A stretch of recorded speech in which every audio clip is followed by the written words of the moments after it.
جو بہکانے کے لیے پیدا کیا ہے وہ گیا ہے، وہ تو مقید کر دیا جاتا ہے، لیکن وہ شیطان جو خود انسان کے نفس کے اندر ہے، نفس امارہ، انسان کے نفس کی کئی خصوصیات ہیں، وہ نفس امارہ رکھتا ہے، نفس لوامہ رکھتا ہے، نفس مطمئنہ کا مالک ہوتا ہے کبھی۔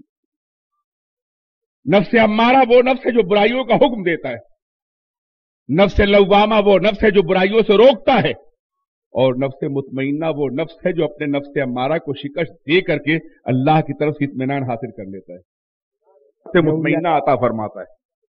نفس امارہ کو شکست دینے کے لیے اس کے سب سے بڑے محرک اور سب سے بڑے لیڈر شیاطین کو مقید کر دیا جاتا ہے۔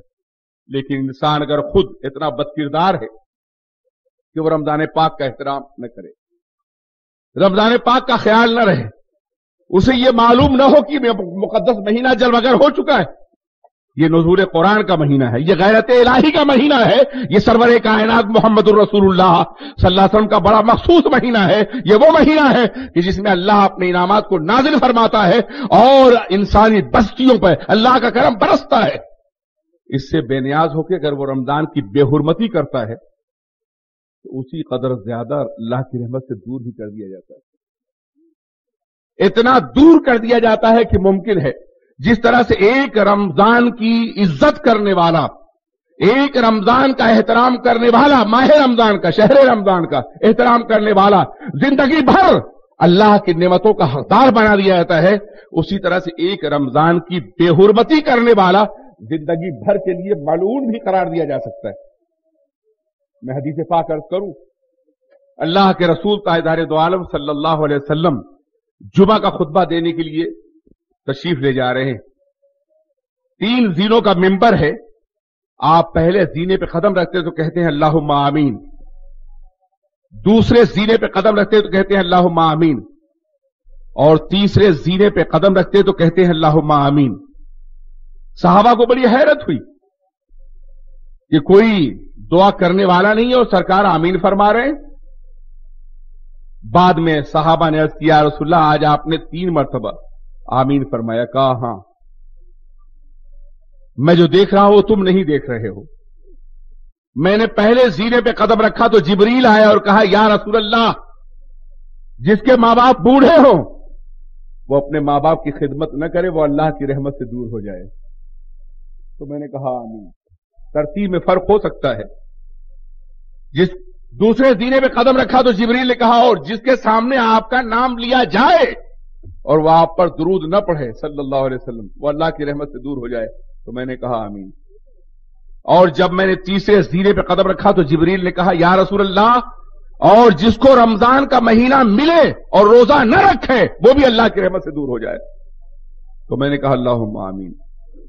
تو اللہ کی رحمت سے دور ہونے ہی کا نام لعنت ہے نا۔ تو آپ اندازہ فرمائیں کہ یہ مقام دعا کس قدر اہتمام سے منتخب کیا گیا ہے۔ رمضان کا مہینہ مہینوں میں سب سے بہتر مہینہ ہے، جمعے کا دن دنوں میں سب سے بہتر دن ہے، خطبے کا وقت ساعتوں میں سب سے بہتر ساعت ہے، جبریل فرشتوں میں سب سے بڑے فرشتے ہیں اور محمد عربی انسانوں میں سب سے بڑے رسول ہیں۔ جمعے کے دن میں، خطبے کے وقت میں، رمضان کے مہینے میں جبریل دعا کر رہے ہیں اور رسول آمین کہہ رہے ہیں۔ بتاؤ یہ دعا کبھی رد ہو سکتی ہے؟ اس لیے جہاں یہ مقدس مہینہ انسانی زندگی میں حیرت انگیز تغیر پیدا کرتا ہے، انقلاب پیدا کرتا ہے، وہیں اس مہینے کی بے حرمتی کرنے والے خدا نہ کرے ہمیشہ کے لیے اللہ کی رحمتوں سے محروم بھی کر دیے جائیں گے یا جا سکتے۔ اس لیے اس ماہ مبارک کی تیاری پہلے سے ہونی چاہیے۔ مجھے حیرت ہے کہ چھوٹے چھوٹے ٹاپکس پر ہزاروں جلسے یہاں ہوتے، یہ جلسہ ہو رہا ہے عرس پاک کا، وہ جلسہ ہو رہا ہے نیاز کا، وہ جلسہ ہو رہا ہے فلاں کا، لیکن رمضان کے مہینے پر میں نے کوئی پوسٹر نہیں دیکھا کہ بامبے میں کوئی پوسٹر استقبال رمضان کے حوالے سے کوئی جلسہ منعقد کر رہا ہو، جبکہ یہ یاد دہانی کا بڑا عظیم موقع ہے کہ ایسے موقع پر اس شہر مبارک کے استقبال کے لیے پوری قوم اپنی پوری روحانی توانائیوں کے ساتھ تیار رہے، لیکن ہم نے کوئی جلسہ ہوتے ہوئے نہیں دیکھا۔ اس لیے میں نے اسے ممکن ہوتا ہو، میں تو چند دنوں کے لیے آتا ہوں، اس لیے میں نے بتایا کہ رمضان کے آنے سے پہلے ہمیں ذہنی طور پہ تیار ہونا چاہیے. اللہ کے رسول تاجدار دو عالم رجب اور شعبان ہی سے رمضان کی تیاری شروع فرما دیتے ہیں. ماہ رمضان کی شعبان میں کبھی کبھی قدر کثرت سے روزے رکھتے تھے کہ ام المومنین فرماتی ہے کہ میں محسوس کرنے لگی تھی کہ کہیں رمضان کی طرح شعبان کا مہینہ بھی فرض نہ قرار دے دیا جائے. یہ اس ماہ مبارک کی تیاری کا اہتمام تھا، اس لیے کہ یہ ماہ مبارک قرآن پاک کے نزول کا مہینہ ہے، قرآن پاک کے انوار کا مہینہ ہے، اور قرآن پاک کے ذریعے سے زندگی میں انقلاب برپا کرنے کا مہینہ ہے. آپ کو معلوم ہے بزرگان دین اس کا اہتمام کتنا کرتے تھے. اللہ کا ایک ولی، اللہ کا ایک نیک بندہ کسی انسان کو برائی سے روک رہا ہے اور کہہ رہا ہے یہ برائی مت کرو مت کرو، مگر پھر بھی وہ برائی کرتا ہے، پھر بھی باز نہیں آتا ہے وہ، تو پھر اس کے بعد وہ دعا کرتا تھا کہ اے اللہ یہ میری باتوں سے باز نہیں آ رہا ہے، مرنے سے پہلے کم از کم اسے ایک رمضان کا مہینہ ضرور دے دینا، شاید اس وقت یہ نہیں مان رہا ہے، رمضان کی برکتوں سے اس کی زندگی بدل جائے. تو رمضان کو تغیر روحانی اور انقلاب روحانی کا مہینہ سمجھا جاتا تھا. بزرگان دین کا یہ معاملہ تھا کہ رمضان پاک کے مقدس مہینے میں، اس شہر مبارک میں، وہ دیکھتے تھے کہ ایک انسان روزہ رکھ رہا ہے تو وہ کہتے تھے کہ رمضان پاک کے روزے کی قبولیت کا اندازہ کرنا چاہو تو رمضان پاک کے بعد کی زندگی دیکھو، ماہ رمضان کی بعد کی. ماہ رمضان کے بعد، شہر رمضان پاک کے بعد اگر اس انسان کی زندگی میں کوئی انقلاب برپا ہو گیا ہے تو سمجھ جاؤ کہ اس کا روزہ قبول ہو گیا. اور اگر رمضان پاک، ماہ رمضان پاک کے بعد اس کی زندگی میں کوئی انقلاب برپا نہیں ہوا بلکہ پھر اپنی پرانی برائیوں پہ لوٹ آیا ہے تو اللہ سے دعا کرو کہ پروردگار عالم اس انسان کو مرنے سے پہلے ایک مقبول رمضان کا مہینہ عطا فرما دے. میرے عزیزوں اور ساتھیوں، اس پورے مہینے میں ہمارے پورے وجود کی تربیت ہوتی ہے. اللہ کو اس سے کوئی فائدہ نہیں کہ آپ بھوکے رہیں، وہ تو رزاق مطلق، وہ تو کائنات کے ذرے ذرے کو روزی دیتا ہے. آپ کے بھوکے رہنے سے اسے کیا فائدہ ہوگا؟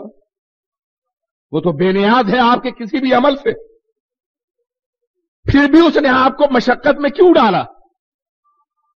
آپ کو مبتلا بھوک کیوں کیا؟ اس کی دو وجہیں. ایک وجہ تو یہ ہے کہ انسان جب تک کسی درد کو براہ راست خود ایکسپیرینس نہ کرے اس درد کی کربناکی کو وہ محسوس نہیں کر سکتا. آج پوری دنیا میں بھوک کا علاج کیا جا رہا ہے، کوشش کی جا رہی بھوک کا خاتمہ ہو جائے، لیکن بھوک پھیلتی جا رہی ہے، بھوک کا دائرہ بڑھتا جا رہا ہے.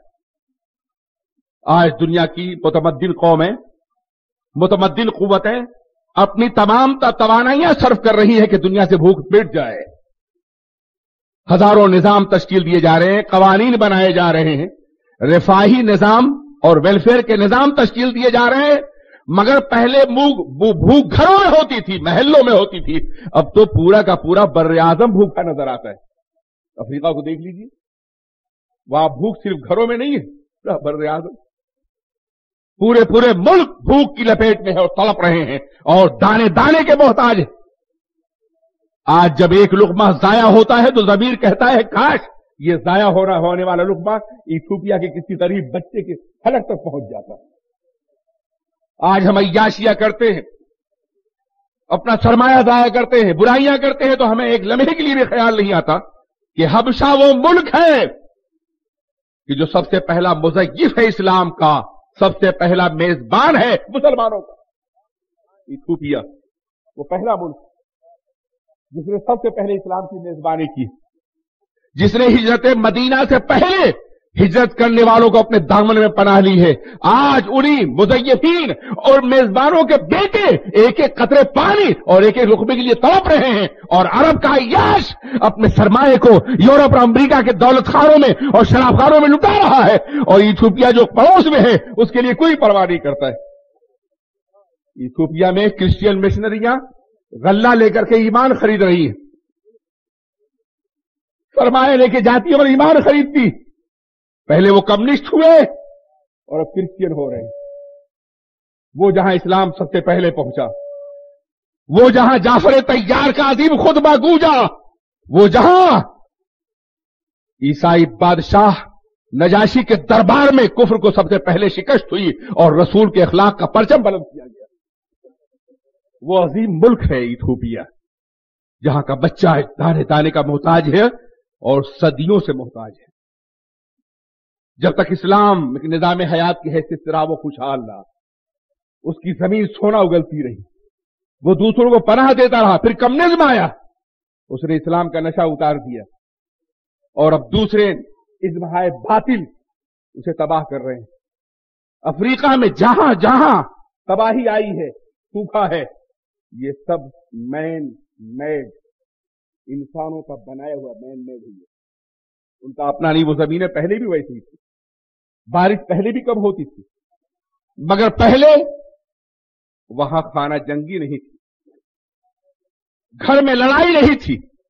پہلے بیرونی قوتوں نے انہیں لڑایا، 8-8 9-9 10-10 سال سے وہ اسلحے ایک دوسرے کے خلاف اٹھائے ہوئے ہیں، جنگلوں میں گھوم رہے ہیں، اور جہاں کی اولاد اسلحے اٹھا لے وہاں کی زمین بنجر ہو جاتی ہے. وہ بنجر ہو گئے. پہلے انہیں مصنوعی بھوک میں مبتلا کیا گیا اور اب خیرات دے کے ایمان چھینا جا رہا ہے. اور عرب کا عیاش اپنی دولت امریکہ اور سوئٹزرلینڈ اور برطانیہ کے یہودی بینکوں میں جمع کر کے انہیں فائدہ پہنچا رہا ہے اور شراب خانے اور زنا کے اڈے خرید رہا ہے. ابھی کچھ دنوں پہلے برطانیہ میں یہ ہوا تھا کہ لندن کا زو بند کر دیا گیا، چڑیا گھر، اس لیے کہ اس کو افورڈ نہیں کر رہی ہے. لندن کی جو کونسل ہے وہ افورڈ نہیں کر پاتی، بڑا خرچ ہے، اسے بند کر دیا جائے. تو عرب کے ایک شیخ صاحب نے فوراً اعلان فرمایا کہ ہم سارا خرچ دیں گے، انہیں بند مت کرو. مجھ سے پوچھا گیا اس کی ضرورت کیا تھی؟ یعنی عرب کے شیخ صاحب نے یہ کروڑوں ڈالر لندن کے بندروں پہ خرچ کرنے کا فیصلہ کیوں کیا؟ میں نے کہا افسوس کرنے کی بات نہیں ہے، ہر قوم اپنی برادری کا خیال رکھتی ہے، ان کو بھی ذرا احساس ہو گیا ہوگا. میرے عزیزوں اور دوستوں، جہاں ہماری بچیوں کے سروں پر چادر نہیں ہے، ان کی عزتیں سلب کی جا رہی ہے دنیا کے مختلف گوشوں میں، جہاں بوسینیا کے بچے جو اسی زمانے میں وہی دور تھا کہ ایک ایک دانے کے محتاج تھے، وہیں عرب کے شیوخ جو ہے چڑیا گھر بچا رہے ہیں اور رقم اس لیے وقف کر رہے ہیں کہ بعض دریاؤں کے کنارے جو مچھلیاں خوبصورت ہیں ان کو اتنے زمانے تک باضابطہ غذا فراہم کی جائے. یہ بے ضمیری کا عالم ہے. آج یہ جو نیا منصوبہ ہے کرسچینٹی کا کہ 20ویں صدی میں 21ویں صدی میں پورے مسلم افریقہ کو کرسچین افریقہ میں بدلنا ہے، اس کے لیے انہوں نے 2 نقشے تیار کیے. ایک نقشہ تو یہ ہے کہ جن جن ملکوں میں کرسچین بس رہے ہیں ان کرسچینز کو بغاوت پہ آمادہ کیا جائے اور ملک کو تقسیم کر دیا جائے. سوڈان میں یہی ہو رہا ہے اور دوسرے مقامات پہ یہی ہو رہا ہے. انڈونیشیا میں، ملیشیا میں یہی ہو چکا ہے، علیحدہ مملکت بنا دی گئی، وہاں بھی یہی ہو رہا ہے. اور دوسرا طریقہ یہ ہے کہ انہیں خانہ جنگی مبتلا کر کے بھوک پیدا کی جائے اور پھر غلے اور دولت کے بدلے میں ان کا ایمان سلب کر لیا جائے. تو میں یہ عرض کرنا چاہتا ہوں، آج پوری دنیا یہ کوشش کر رہی ہے کہ بھوک مٹائی جائے، بھوک مٹ جائے، لیکن بھوک مٹ نہیں رہی ہے، بھوک پھیلتی جا رہی ہے. پہلے افراد بھوکے تھے، اب بر اعظم بھوکے، پوری دنیا بھوکی نظر آ رہی ہے. ایک طرف امریکہ کے گوداموں میں غلے سڑ رہے ہیں، کئی کروڑ ٹن غلے دریاؤں میں پھینک دیے جاتے ہیں، یہ جلا دیے جاتے ہیں. امریکہ اعلان کرتا ہے کہ اس سال ہمارے فارمرز گندم نہ پیدا کریں، ہمارے پاس رکھنے کی جگہ نہیں ہے، ان کا نقصان ہم اپنے خزانے سے پورا کریں گے. اور دوسری طرف دنیا کے دوسرے علاقے ایک ایک دانے گندم کے محتاج. پتہ یہ چلا کہ مشیت ظالم نہیں ہے، مشیت نے دنیا کو اس کی ضرورت کے مطابق ہر چیز دی ہے، غلہ بھی دیا ہے، سرمایہ بھی دیا ہے. انسان نے اس کی غلط تقسیم کی ہے جس سے یہ نقصان پہنچ رہا ہے. یہ غلط تقسیم ہے انسانوں کی. میرے عزیزوں اور میرے دوستوں، اللہ تبارک و تعالی نے مسلمانوں پہ 1 مہینے کا روزہ فرض قرار دیا. کیوں فرض قرار دیا؟ اس لیے کہ بھوک کا علاج وہ کر رہے ہیں جنہیں خود معلوم نہیں کہ بھوک کیا ہے، مگر رمضان کے مہینے میں غریب بھی بھوکا رہے، سرمایہ دار بھی بھوکا رہے، مزدور بھی بھوکا رہے، مالی بھی بھوکا رہے، عوام بھی بھوکی رہے، تاجدار بھی بھوکا رہے، تاکہ ایک مہینے کے اختیاری بھوک کی وجہ سے وہ جان سکے کہ کسی مجبور کی سال بھر کی اضطراری بھوک کا کیا عالم ہوتا ہوگا۔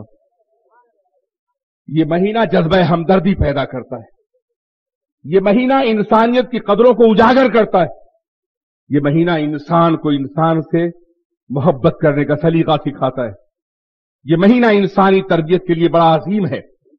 اور دوسری خصوصیت یہ ہے کہ اس مہینے میں انسان کی اپنی روح تربیت یافتہ ہوتی ہے۔ روزہ اس کا نام نہیں کہ آپ صرف بھوکے رہیں، بلکہ روزہ پورے وجود کے ساتھ رکھا جاتا ہے۔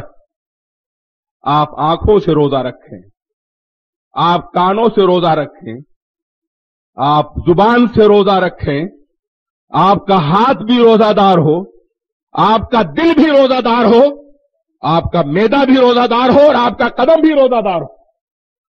آنکھوں کا روزہ یہ ہے کہ اس ماہ مبارک میں اگر آنکھیں دیکھیں تو کلام الہی دیکھیں، آنکھیں دیکھیں تو انوار الہی کی تمنا کریں، آنکھیں دیکھیں تو وہ دیکھیں کہ جس کے دیکھنے سے آنکھوں کا مذاق بلند ہو اور آنکھوں کا معیار بلند ہو۔ آنکھیں گناہ نہ دیکھیں، ٹی وی پہ فلمیں نہ دیکھیں، برے مقامات نہ دیکھیں اور چیزوں کا جائزہ نہ لیں، آنکھوں سے برائیاں نہ دیکھی جائیں، ہمیشہ اچھائیاں دیکھی جائیں۔ یہ آنکھوں کا روزہ ہے۔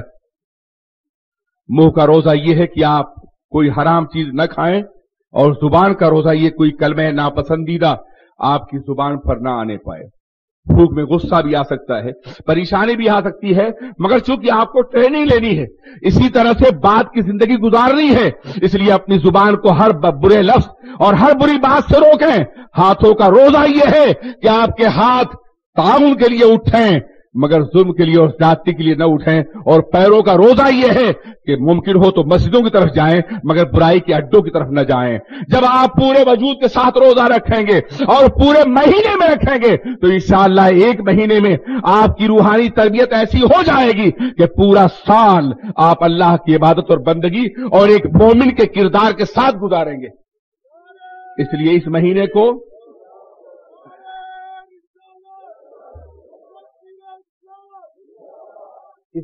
خالص اسپرچول ٹریننگ یا روحانی تربیت کا مہینہ سمجھ کے گزاریں، اور کوشش کریں کہ اپنے بچے جو بعض محرومیوں کا شکار ہے، میں جانتا ہوں یہ جو گلیوں میں وہ جو کرکٹ کھیلتے ہیں انہیں دیکھ کے مجھے غم بھی ہوتا ہے اور افسوس بھی ہوتا ہے۔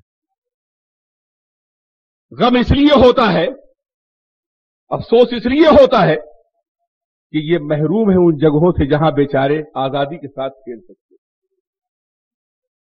یہ مجبور کر دیے گئے ہیں کہ اپنے باپ دادا اور پردادا کی بنائی ہوئی گلیوں ہی میں رہیں۔ ان کے پاس کوئی فیلڈ نہیں ہے، ان کے گھر کے سامنے کوئی میدان نہیں ہے۔ یہ غریب بچے آزاد فضاؤں میں سانس نہیں لے سکتے، اس لیے گلیوں ہی میں اپنے ذوق کی تسکین کر لیتے ہیں۔ دنیا کے متمدن ممالک میں آبادیاں اس طرح بسائی جاتی ہیں کہ ہر بچے کو اپنے گھر کے قریب کہیں کھیلنے کا موقع مل سکے۔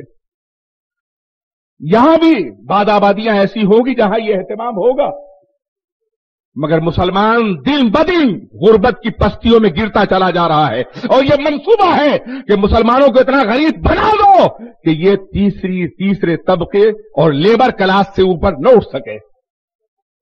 اس کے لیے آپ ان گلیوں میں رہتے ہیں، یہ آپ کی مجبوری ہے۔ اب اگر ہمارے بچے گلیوں میں کھیلتے ہیں تو بچے تو کھیلنا چاہتے ہیں، یہ تو ان کی فطرت کا حصہ ہے، وہ تو کھیلیں گے۔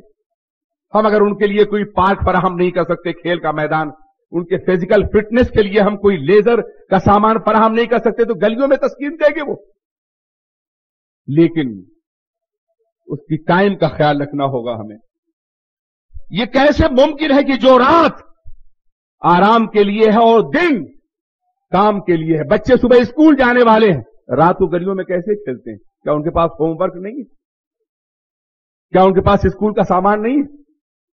کیا ان کے پاس کرنے کا کوئی عام کام نہیں ہے؟ یہ گلیوں میں کیوں نظر آتے ہیں؟ اور ہماری ہی گلیوں میں کیوں نظر آتے ہیں؟ مسلمانوں کی گلیوں میں، معافی یہ بات تلخ ہے لیکن کیوں نظر آتے ہیں یہ بچے؟ اس لیے کہ ان کی زندگی میں کوئی منصوبہ بندی نہیں، نہ ماں باپ نے کوئی پروگرام دیا اور نہ خود اتنا شعور رکھتے ہیں کہ پروگرام حاصل کر سکے، اور نہ آس پاس کا ماحول ایسا ہے کہ جس سے کوئی پروگرام انہیں مل سکے۔ یہ بچے مزدور پیدا ہوئے ہیں اور کل خود بھی مزدور رہنا ہی چاہتے ہیں، آگے بڑھنے کے دروازے ان کے سامنے مزدور ہیں۔ یہ تو قوم کے ان لیڈروں کی ذمہ داری ہے جو ووٹ لیتے ہوئے آپ کے دروازوں پہ آ کے بڑے بڑے وعدے کرتے ہیں، اور جب ووٹ کا زمانہ ختم ہو جاتا ہے تو بھول جاتے ہیں کہ قوم مسلم کیڑے اور مکوڑوں کی طرح سے گلیوں میں کس طرح ذلیل ہو رہی، یہ بھول جاتے ہیں۔ صفائی اللہ کے رسول کے مقدس نظام زندگی کا بہت بڑا حصہ ہے، ایمان کا ایک حصہ ہے۔ النظافت و شطر الایمان، اللہ کے رسول نے فرمایا الایمان بضع و سبعون شعبۃ ادناها اماطۃ الاذى عن طریق۔ اللہ کے رسول نے فرمایا کہ ایمان کے کچھ اوپر 70 حصے ہیں، اور اس کا ایک حصہ یہ بھی ہے کہ راستے سے کسی تکلیف دہ شے کا ہٹا دیا جانا۔ آج مسلمانوں کی گلیاں اتنی گندی کیوں نظر آتی ہیں؟ یا تو ہمارا ذوق نظافت مردہ ہو چکا ہے، یا ہمارے پاس اتنے وسائل نہیں کہ ہم یہ کر سکیں۔ تو میں عرض کرنا چاہتا ہوں، ان گلیوں میں، گندی گلیوں میں کھیلنے والے بچے مستقبل میں کیا بننے والے ہیں یہ آپ بھی جانتے اور ہم بھی جانتے ہیں۔ لیکن یہ کھیل اگر ہوتا بھی ہے ہم روک نہیں سکتے، تو اس کے لیے ٹائمنگ ہونی چاہیے، ان کے پڑھنے کا وقت ہونا چاہیے، ان کے سونے کا وقت ہونا چاہیے، کچھ وقت کھیلنے کا بھی دے دیا جائے۔ لیکن یہ رمضان کا پورا مہینہ پوری رات کیرم بورڈ کھیل کر کے اور کرکٹ کھیل کر کے کیا اپنی روح کے قتل کا اہتمام نہیں کر رہے ہیں؟ یہ سنا ہے ننھے ننھے بچے نہیں بلکہ بڑے بڑے لوگ بھی کھیلتے ہیں۔ ایک جشن کی سی کیفیت ہوتی ہے، شب بیداری اچھی بات، رمضان پاک کے مہینے میں روشنی کا بڑھا دینا اچھی بات ہے، لیکن خدا را اس کو عبادت میں گزارو، روح کی تربیت میں گزارو، قرآن پاک کی تلاوت میں گزارو، ذکر کی محفلوں میں گزارو، اللہ کے خوف میں گزارو، تقوی کے امپروومنٹ کرنے میں گزارو، تقوی کو باضابطہ اپنے ضمیر کے اندر جگہ دو اور اللہ کی خشیت کو اپنے قلب کے اندر بٹھا لو۔ بچوں کو سختی سے مت منع کرنا، تقریر کا یہ مطلب نہیں کل سے آپ ڈنڈا لے کے کھڑے ہو جائیں، یہ غیر نفسیاتی طریقہ ہے۔ آپ بچوں کو سمجھائیں کہ بیٹے یہ رمضان کا مہینہ، چلو مسجد میں قرآن پاک کی تلاوت کرو، اللہ کی عبادت کرو، روزے کا خیال رکھو۔ اگر تم نے ٹی وی میں بیٹھ کر کے یا کیرم بورڈ کھیل کر کے تم نے روزے کا زمانہ گزار دیا تو ممکن ہے کہ پھر دوبارہ یہ روزہ میسر نہ آئے۔ قسم خدا کی، جب روزہ رخصت ہوتا ہے، رمضان پاک کا زمانہ آتا ہے تو مسرتوں کا اجالا ہے جو قلب پہ اترتا ہے، لیکن جب روزہ رخصت ہوتا ہے تو آنکھوں سے آنسو جاری ہو جاتے ہیں کہ اللہ پتہ نہیں اب یہ مقدس مہینہ پھر ملے گا یا نہیں ملے گا، اگر نہ ملنے والا ہو تو اے اللہ اس روزے کو ضرور قبول کر لینا۔ ماہ مبارک جب اگر ہونے والا ہے، اس کی عبادت کے لیے، اس کی پاکیزگی اور نظافت کے لیے خود کو تیار کر لیجئے، اور گلیوں میں کھیل اور تماشے کو بند کر کے عبادت کا ماحول پیدا کیجئے۔ اللہ ہم سب پہ اپنی رحمتیں اور برکتیں نازل فرمائے۔ وما علینا الا البلاغ۔ یہ پیشکش ہے رضا انٹرپرائزز کی۔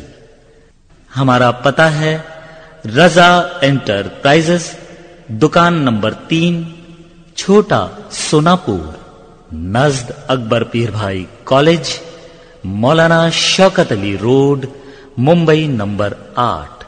ٹیلی فون نمبر 23091629۔